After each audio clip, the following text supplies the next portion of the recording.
नमस्कार दोस्तों, आप सबका स्वागत है आस्था, श्रद्धा और भक्ति पर। नवरात्रि का समय बहुत ही शुभ और पावन माना जाता है। इन 9 दिनों में माँ दुर्गा के अलग अलग रूपों की पूजा की जाती है। आज मैं आपको आसान तरीके से बताऊंगी कि घर पर नवरात्रि की पूजा कैसे करनी चाहिए। तो चलिए शुरू करते हैं आज की ये वीडियो। जय माता दी। सबसे पहले सुबह स्नान करके साफ कपड़े पहन लीजिए। पूजा की जगह को अच्छे से साफ करें और गंगा जल छिड़क कर शुद्ध करें। इसके बाद माँ दुर्गा की तस्वीर या मूर्ति को सजा कर रख लें। अब संकल्प करें कि आप पूरे 9 दिन माता की पूजा और व्रत नियम से करेंगे। इसके बाद कलश स्थापना करें। इसके लिए तांबे या मिट्टी का कलश ले लीजिए। उसमें गंगा जल, सुपारी, सिक्का और अक्षत डालें। ऊपर आम के पत्ते लगाकर नारियल रख दें। यही कलश माता रानी का प्रतीक होता है।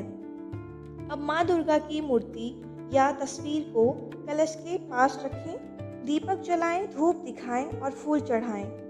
फिर माता रानी को चुनरी, सिंदूर और श्रृंगार की चीज़ें अर्पित करें। सबसे पहले गणेश जी का नाम लें और फिर माँ दुर्गा का मंत्र जप करें।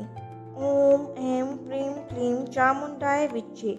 ओम ऐं प्रीं क्लीं चामुंडाय विच्चे। इसके बाद आप दुर्गा सप्तशती या देवी माँ के अन्य पाठ कर सकते हैं। हर दिन माँ के अलग अलग स्वरूप की पूजा की जाती है। पहले दिन शैलपुत्री, दूसरे दिन ब्रह्मचारिणी और इसी तरह नौमी तक इनके अलग अलग स्वरूपों को पूजा जाता है। माँ दुर्गा को प्रतिदिन अलग अलग भोग लगाया जाता है, जैसे दूध, मिश्री, खीर, हलवा, पूड़ी, नारियल या फल। साधारण सात्विक भोजन भी आप अर्पित कर सकते हैं। सुबह शाम दीपक जलाकर आरती करें। जय अम्बे गौरी या कोई भी माँ का भजन गा सकते हैं।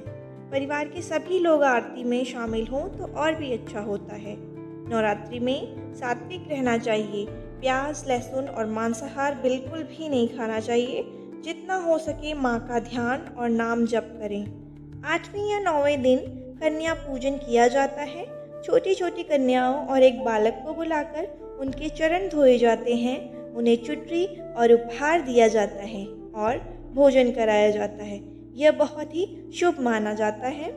9 दिन पूरे होने के बाद 9वीं या 10वीं के दिन कलश का विसर्जन कर दें और माँ से आशीर्वाद लेकर पूजा को समाप्त करें। तो दोस्तों, इस तरह नवरात्रि में माँ दुर्गा की पूजा घर पर आसानी से की जा सकती है।